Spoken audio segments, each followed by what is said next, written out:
सहनाववतु सहनौ भुनक्तु सह वीर्यं करवावहै तेजस्विनावधीतमस्तु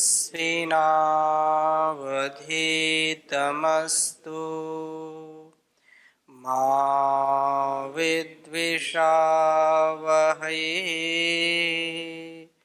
ॐ शांति शांति शांति। वैदिक जीवन पद्धति की इस कक्षा में आप सबका हार्दिक स्वागत है, अभिनंदन है।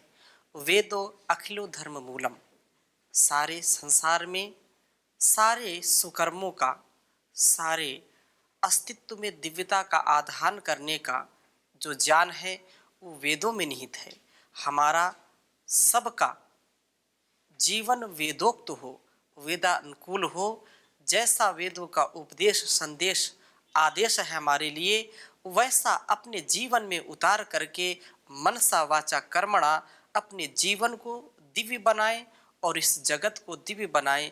ऐसी दिव्य वाणी का हम यहाँ पर श्रवण कर रहे हैं, वेद ज्ञान को समझने का प्रयास कर रहे हैं। यज्ञो वै श्रेष्ठतमं कर्म, संसार में सबसे ज्यादा यदि कोई श्रेष्ठतम कार्य है तो यज्ञ है।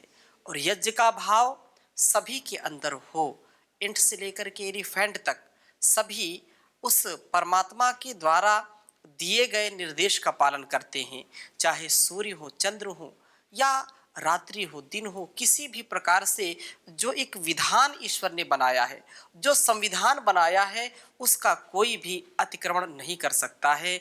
चाहे छोटा सा कोई पशु हो, पक्षी हो या वनस्पतियां हो, एक व्यवस्था है, एक जो वातावरण है, उनके लिए जो पर्यावरण परमात्मा ने बनाया है, उसका सब अपने अपने जीवन में उस मर्यादा का पालन करते हैं। हम भी ऐसी मर्यादा में बंधें, ऐसे अनुशासन में बंधें जिससे कभी पतन ना हो, सदा सर्वदा सर्वत्र उत्थान ही उत्थान हो, एक क्षण के लिए भी पतन ना हो, क्योंकि असंयम मृत्यु है और संयम ही अमृत पद है। इसलिए हमारे जीवन का संयम किससे बढ़े, ये वेद ज्ञान है। वेद का पढ़ना, पढ़ाना, सुनना, सुनाना सभी आर्यों का अर्थात श्रेष्ठ जनों का परम कर्तव्य है। यह हम सबका परम सौभाग्य है कि हम वेदों की अमृतमयी वाणी का पान कर रहे हैं, सुन रहे हैं, श्रवण कर रहे हैं और समझने का प्रयास कर रहे हैं। यज्ञ के विषय में पिछली कक्षाओं में से बहुत चीजें हमने सीखी। बहुत बीच बीच में ऐसे बिंदु आए जिनको हमने कभी शायद चिंतन भी ना किया हो। आज नया मंत्र, क्योंकि हमने यजुर्वेद के 18वें अध्याय के 25 मंत्र तक स्वाध्याय कर लिए थे। बहुत उत्तम बात है, क्योंकि वेद संकीर्ण विचारधारा नहीं रखता है। मानव मात्र के लिए, प्राणी मात्र के लिए यह वेद विज्ञान है और इसके लिए, मानव के लिए और इस सृष्टि के लिए क्या कल्याणकारी है, उसका यहाँ पर गुणगान किया गया है। इस 26वें मंत्र में तुर्यौ ही गौ के विषय में विशेष चर्चा की है और यहाँ पर कहा त्रैवीश चमे द्वितीयवाट चमे द्वितीयौही चमे पंचविश चमे पंचावी चमे त्रिवत्स चमे त्रिवत्सा चमे तुर्यवाट चमे तुर्यौही चमे यज्ञेन कल्पन्ता। कहा त्रविश चमे, त्रैवी चमे, ये त्रैवी चमे,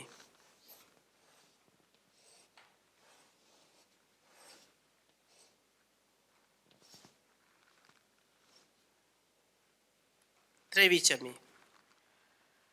द्वितीयवाट चमे,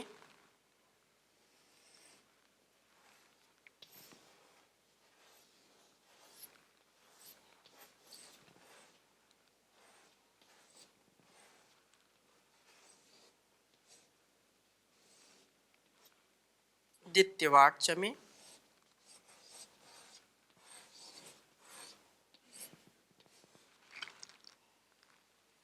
द्वितीयोही चमे,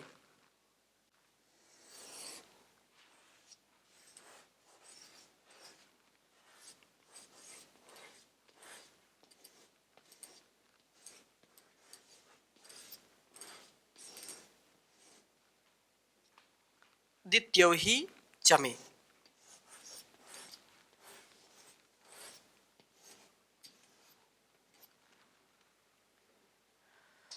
पंचाविश्चमे,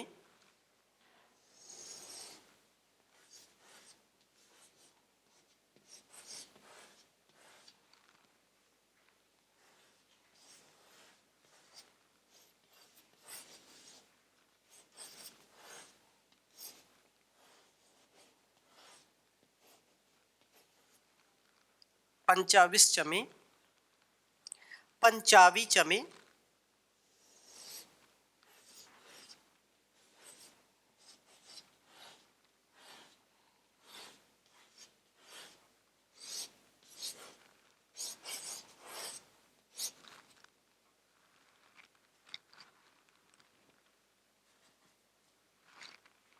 पंचावी चमे,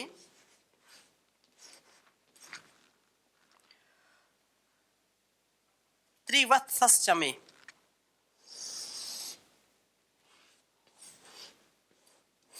त्रिवत्सश्चमे,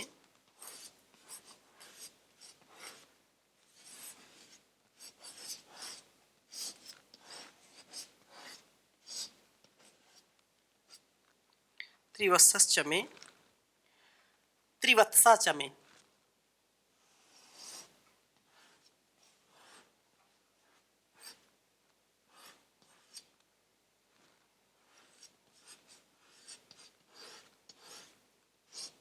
त्रिवत्सा चमे।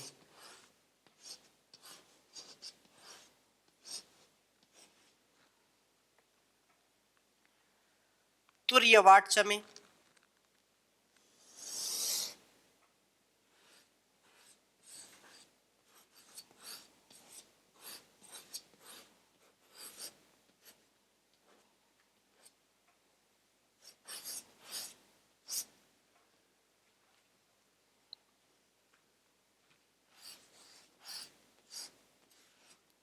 तुर्यवाट चमे, तुर्यौही चमे,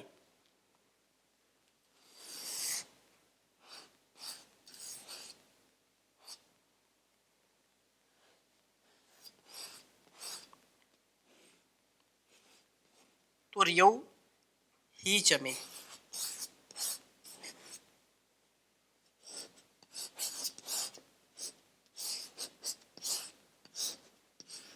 यज्ञेन कल्पन्ताम्।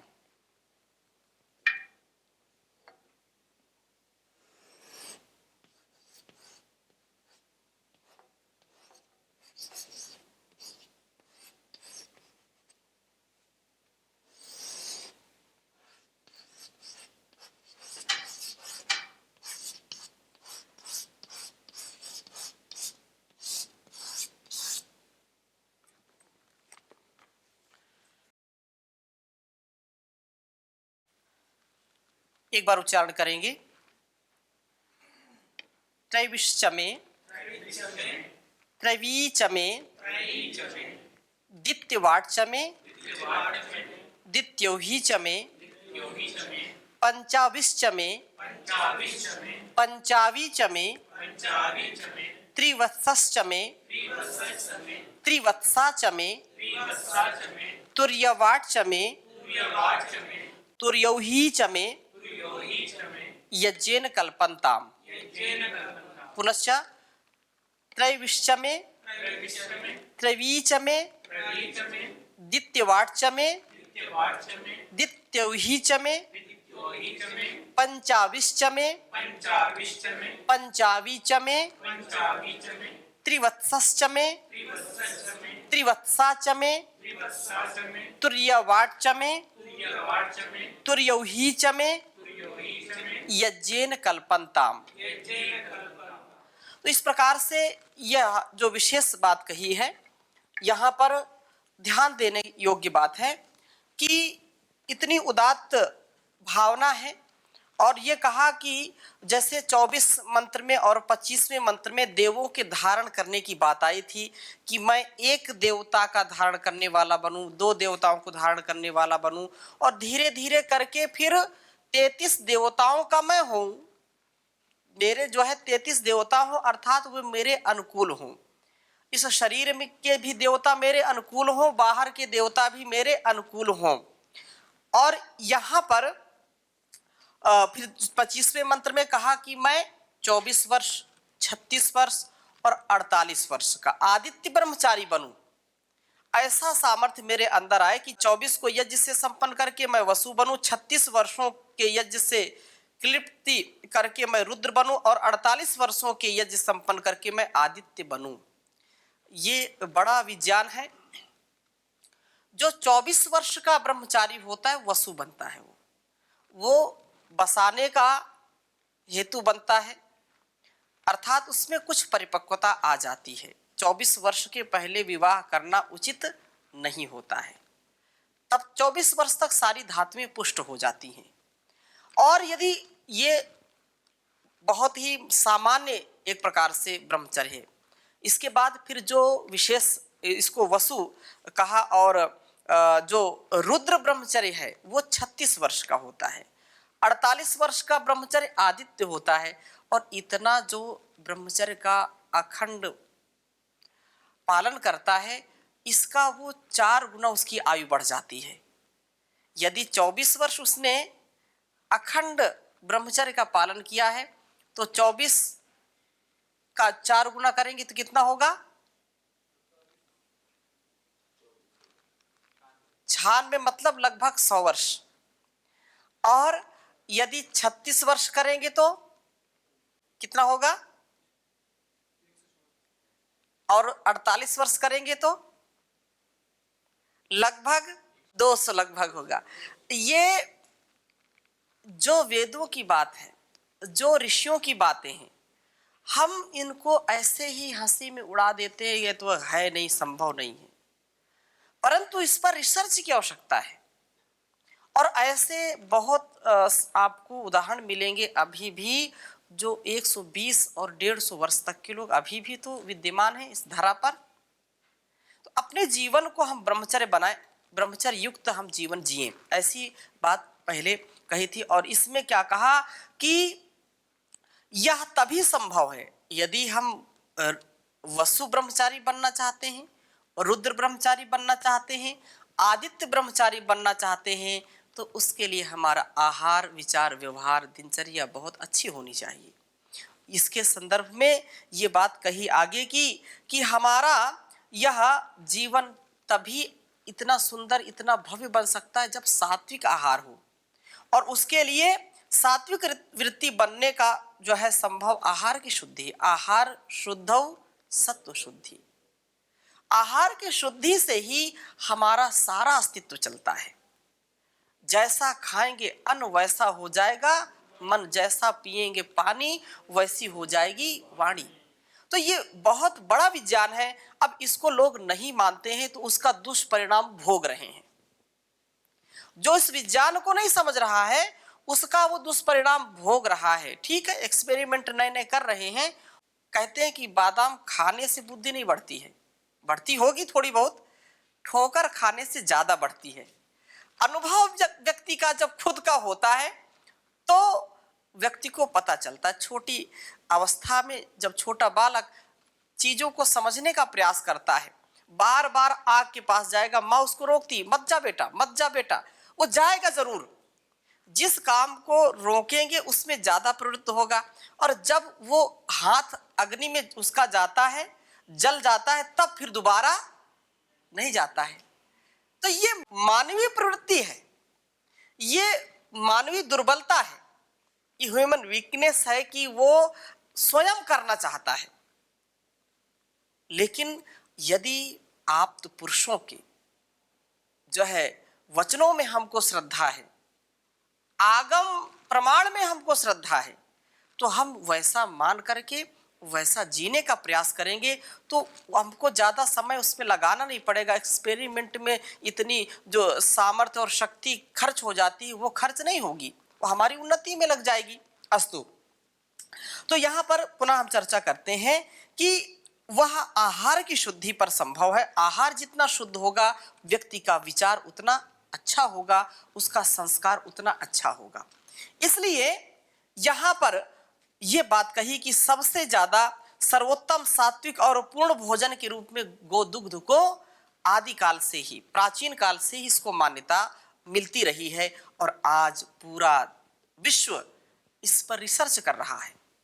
गोदुग्ध पर, गोमूत्र पर, संपूर्ण गाय के अस्तित्व पर लोग रिसर्च कर रहे हैं। ये बात यहां पर कही कि उस गोदुग्ध का उल्लेख करते हुए यहां कहते हैं त्रविश्चमे, अर्थात अभी ही षड्मासात्मक कालः त्रयो अवयो यस्य, 1.5 साल का वृष बैल मेरा हो।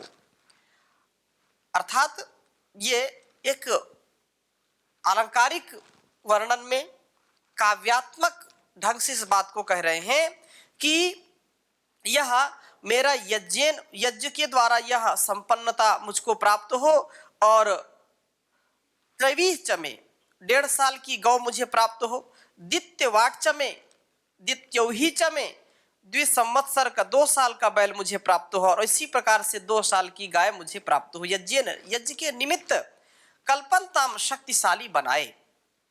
पंचावी चमे 2.5 साल का बैल मुझे प्राप्त हो और इसी प्रकार से 2.5 साल की गौ मुझे प्राप्त हो। यज्ञ के हेतु समर्थ मुझको करे, मैं यज्ञ संपन्न करने का सामर्थ्य प्राप्त कर पाऊं। और गाय नहीं होगी तो यज्ञ कैसे होगा, घी कहां से आएगा, घी घृत नहीं होगा तो यज्ञ कैसे संपन्न होगा। वो मेरे अंदर का सामर्थ्य जो वीर्य है, जो मेरी सप्त धातुएं हैं, वो यदि पुष्ट नहीं होगी तो मैं यज्ञ कर्म कैसे कर पाऊंगा, मैं लोक कल्याण कैसे कर पाऊंगा। इस लोक कल्याण की भावना के लिए मेरे अंग प्रत्यंग बलिष्ठ हो, अस्मा भव नस्तनु, मेरे सारे शरीर, मेरे अंग बलिष्ठ हो, वज्र की भांति हो, तभी मैं इस संसार का भोग कर सकता हूं और दुनिया को श्रेष्ठ बनाने का पुरुषार्थ कर सकता हूं। तो बाहर भी जो हम यज्ञ करते हैं, अग्निहोत्र करते हैं, उसके लिए भी घृत की आवश्यकता है और मेरे अंदर का भी जो यज्ञ है, मेरे अंदर का जो सामर्थ्य है, उसके लिए भी गोदुग्ध, गोघृत, मक्खन, दही आदि जब तक नहीं खाएंगे तब तक बलिष्ठ कहां से होंगे। इसलिए ये बात कही यहां पर।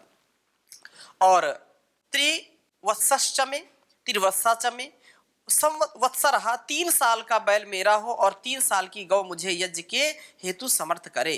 तुर्यवाटचमे तुर्यौहीचमे तुर्यम वर्षम वहति इति, 3.5 साल का बैल मुझे प्राप्त हो और 3.5 साल की गौ मुझे प्राप्त हो, यज्ञ के निमित्त कल्पनताम शक्तिशाली बनाए। भावार्थ यह है कि हमारे पास 1.5 साल की उम्र से लेकर के 3.5 साल तक की उम्र के बैल और गाय हों, मतलब वो समर्थ हो, शक्तिशाली हो, दुधारू गौवे हों,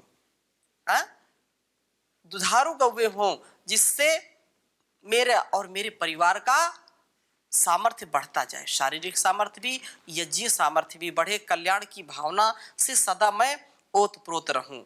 और इसके बाद 27वें मंत्र में भी ऐसी ही बात कही, उसको इसी मंत्र का वह पूरक मंत्र है, इसको भी लिखेंगे। यज्ञ के लिए गो अर्थात गाय का होना परम आवश्यक है। यदि गाय नहीं होंगी तो यज्ञ हमारा हो नहीं सकता, संपन्न नहीं हो सकता है।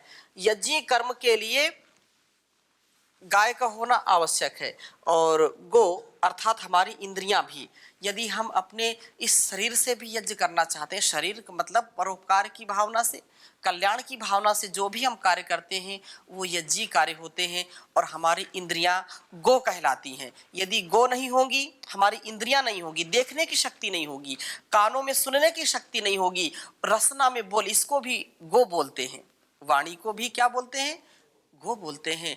ये वाणी चलती है, बोलती है, अब ये यदि नहीं बोलेगी, हमारी इंद्रियां कार्य नहीं करेंगी तो हम यज्ञीय कर्म नहीं कर सकते हैं। इसलिए हमारे अंदर भी और बाहर भी, दोनों ही ये जो गाय हैं वो विशेष हमारे जीवन का कल्याण करने वाले हैं। और इसमें कहा पष्ठ वाट चमे,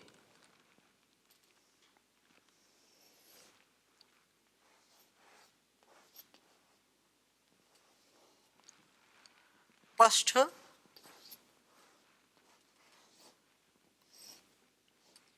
वाट चमे,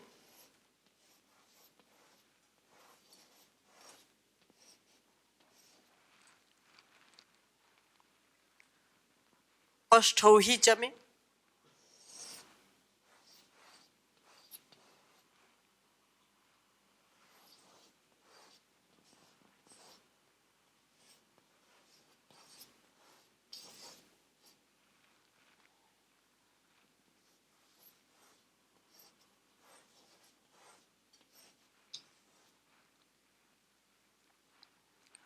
उक्षा चमे,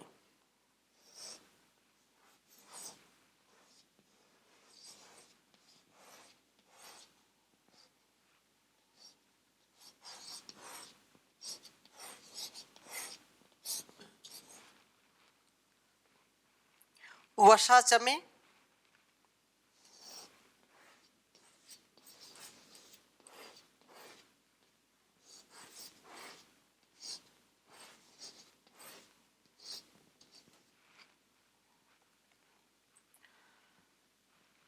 वशा चमे, ऋषभस चमे,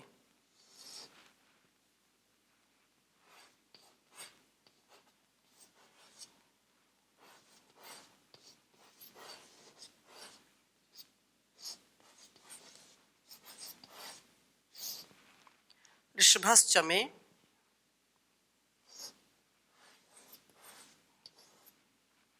वेहत चमे,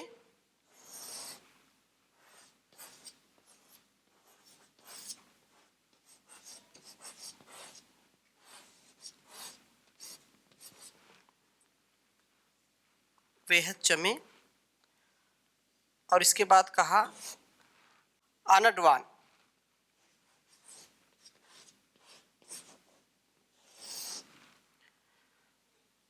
अनड वांस चमे,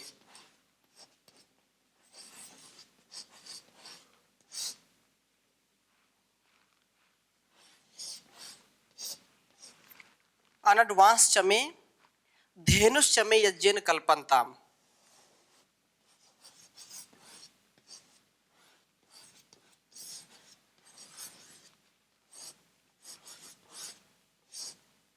धेनुष चमे,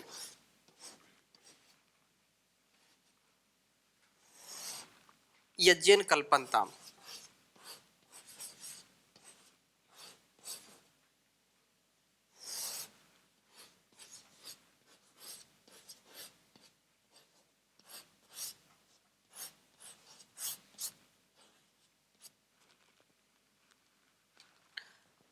उच्चारण करेंगे पष्ठ वाट चमे, पष्ठौहि चमे, उक्षा चमे, वशा चमे, ऋषभस चमे, वेहत चमे, अनडवांस चमे, धेनुष चमे, यज्ञेन कल्पन्ताम।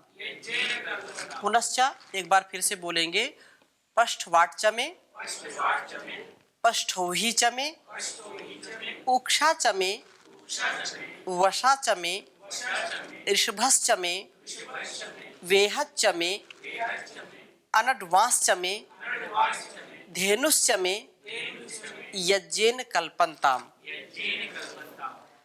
बहुत अच्छी बात कही। कहा कि पष्ठवाट की जो पष्ठम वर्ष चतुष्कम वहति इति, पष्ठवाट चमे का मतलब यह है पहले इसके पहले वाला मंत्र जो 26वां मंत्र था उसमें कहाँ तक बात पहुंच गई थी कि 3.5 साल तक कि गाय और बैल मुझको प्राप्त हो। उसके बाद की बात क्या है कि पष्ठवाट चमे, 4 साल का बैल मेरा हो, पष्ठौ भी चमे। इसी प्रकार से 4 साल की गौ भी मुझे प्राप्त हो। उक्षा चमे वीर सेचन में समर्थ जो है बैल मुझको प्राप्त हो, क्योंकि यह जो